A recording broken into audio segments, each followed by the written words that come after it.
Hello friends, આજે આપણે એક અલગ જ વર્ષમાં માત્ર એક જ દિવસ સ્વાદથી ભરપૂર હેલ્ધી આ વસ્તુ દરેકના ઘરે બનાવીએ જ છીએ. તો 13 વાના સ્પેશિયલ આ ખીચડો બનાવીએ છીએ. તો ચલો આગળ જોડાયેલા રહેજો. વેલકમ ટુ માય ચેનલ રસોડાની રંગત. Please share, subscribe and like.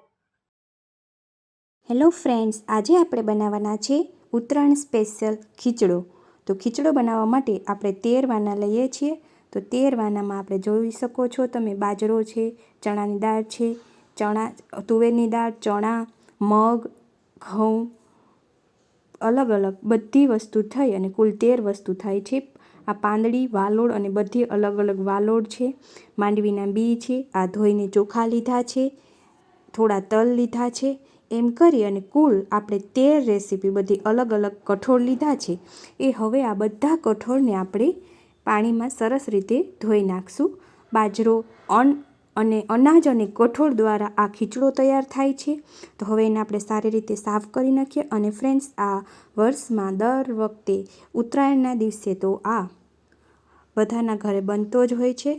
અને સાથે આપણે ઘઉં અને તલને ધોતા નથી અને એને સાઈડમાં સાફ કરીને રાખેલા છે.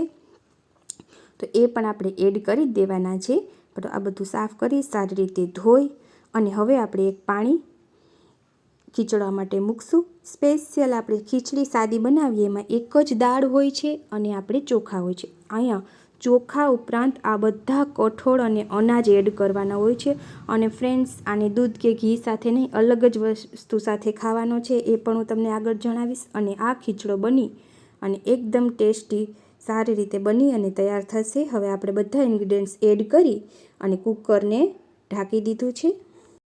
હવે કુકરનું ઢાંકણ આપણે બંધ કરી અને 3 થી 4 સીટી વગાડી લેવાની છે, જેથી કરી ધીમા ગેસ ઉપર કરવાની છે.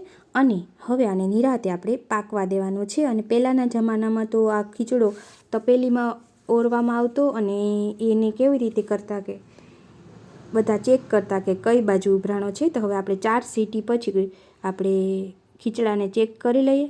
તો હજુ થોડું એવું પાણી નાખી અને મને લાગે છે કે હજી પાકવા દેવાનો છે.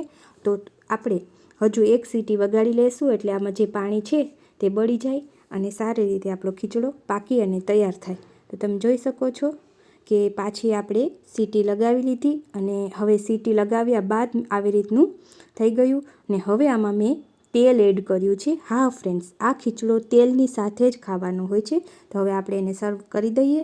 અને ઉત્તરાયણના દિવસે બધા લોકોને થોડો થોડો આ ખીચડો ઘરે ખાય જ છે અને ખાવાનું ફરજિયાત હોય છે. કારણ કે આમાં બધા વાના સ્પેશિયલ અને જે એક વર્ષો પુરાની આ પરંપરા ચાલી આવે છે ઘરે.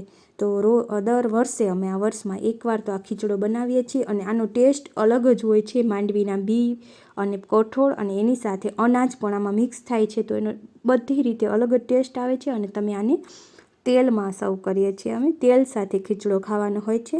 તો ફ્રેન્ડ્સ, મારી રેસીપી ગમી હોય તો લાઇક, શેર અને સબસ્ક્રાઈબ જરૂર કરજો. Thank you.